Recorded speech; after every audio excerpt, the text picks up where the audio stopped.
CNN একটা report করেছে, Iran সংকটে আটকে গেছেন ট্রাম্প। যুদ্ধ থেকে বের হতে ট্রাম্পের সামনে নতুন পথ কি? আপাতত কোনো পথ নেই বলেই মনে করা হচ্ছে।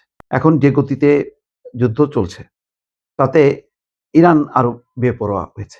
ইরান আগে আক্রান্ত হলে তারপরে আঘাত করত। এখন কিন্তু সে যখন মনে করছে যে আমার এখানে আক্রান্ত হচ্ছি আমি বা আক্রান্ত হবার সম্ভাবনা আছে, আগেই সে আক্রমণ করে বসছে।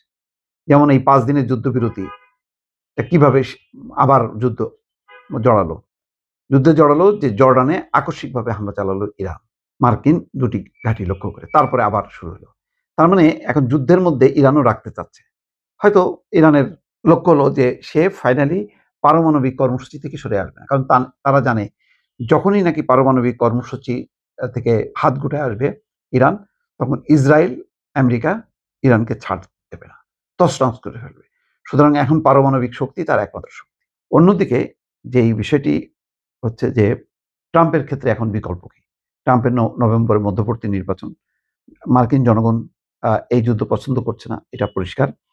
এখন তাকে যুদ্ধ ২ টা বিকল্প আছে। হয় ভয়াবহ হামলা চালাইতে হবে, ভাগ দিয়ে তেহরান দখল করে ফেলতে হবে। আর তা নাহলে হরমুজ প্রণালী নিয়ন্ত্রণ প্রতিষ্ঠা করতে হবে। কিন্তু ২ টার কোনোটাই সম্ভব হয়নি। স্থল অভিযান শুরু হলে বা স্থলভাগ দিয়ে আক্রমণ করলে আমেরিকার শত শত সৈন্য নিহত হবে। এটা ট্রাম্প ভালো করে জানে। ফলে স্থলপথের অভিযান করতে ট্রাম্প রাজি হচ্ছে না। সিদ্ধান্ত নিয়েও পিছিয়ে আসছে। অন্যদিকে হরমুজের নিয়ন্ত্রণ নেওয়াটা কঠিন এবং অসম্ভব ব্যাপার। এবং ঘুরে ফিরে কিন্তু ইরান সবকিছু বাদ দিয়ে তার নজর হরমুজে। কারণ হরমুজই একমাত্র ইরানকে রক্ষা করতে পারে। এই অবস্থা চলছে।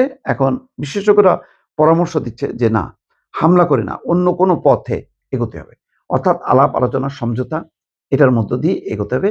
১৪ দফা যেই সমঝোতা, সেই সমঝোতা আমেরিকা স্বাক্ষর করার পরে তাদের কাছে মনে হয়েছে যে এটা সে সংকটটা একটা স্থায়ী রূপ দিল।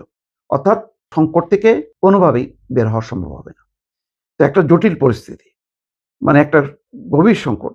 এখানে কিভাবে এখন নতুন করে যেভাবে ভয়াবহ হামলা হচ্ছে, কূটনৈতিক প্রচেষ্টা যেগুলো ছিল সেই জিনিসগুলো এখন থেমে গেছে।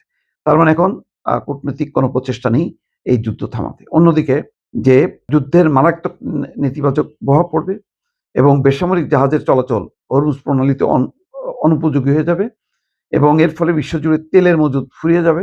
তেমনি ডিজেল এবং সারের জ্বালানি এবং কৃষি উপকরণের দাম আকাশচুম্বী হয়ে যেতে পারে। সেই সঙ্গে আসন্ন শীত মৌসুমে ইউরোপের তরল প্রাকৃতিক গ্যাসের তীব্র সংকটের আশঙ্কাও জোরালো হচ্ছে। বিলাসবহুল পর্যটন ও প্রবাসীদের নিরাপদ স্বর্গরাজ্য হিসেবে উপসাগরীয় দেশগুলোর যে ভাবমূর্তি গড়ে উঠেছিল, এই যুদ্ধ তা ধূলিসাৎ করে দিয়েছে। অন্যদিকে যুদ্ধের কারণে জীবনযাত্রার ব্যয় অস্বাভাবিক বৃদ্ধি পাওয়ায় ইউরোপের নড়বড়ে সরকারগুলো এখন জনরোষ এবং কঠিন চ্যালেঞ্জের মুখে পড়েছে। মোট কথা, তেলের দাম যে ভয়াবহ রূপ নেবে, এর ফলে ইউরোপের বহু দেশ আক্রান্ত হবে। এশিয়া আফ্রিকার দেশ তো কথাই নেই। এই পরিস্থিতি এখন আর সামাল দেওয়া যাচ্ছে না। বা পথ কোথায়? আলোচনার পথও প্রায় বন্ধ। ফলে সম্ভবত ডোনাল্ড ট্রাম্পের পালানোর আর কোনো রাস্তা থাকলো না।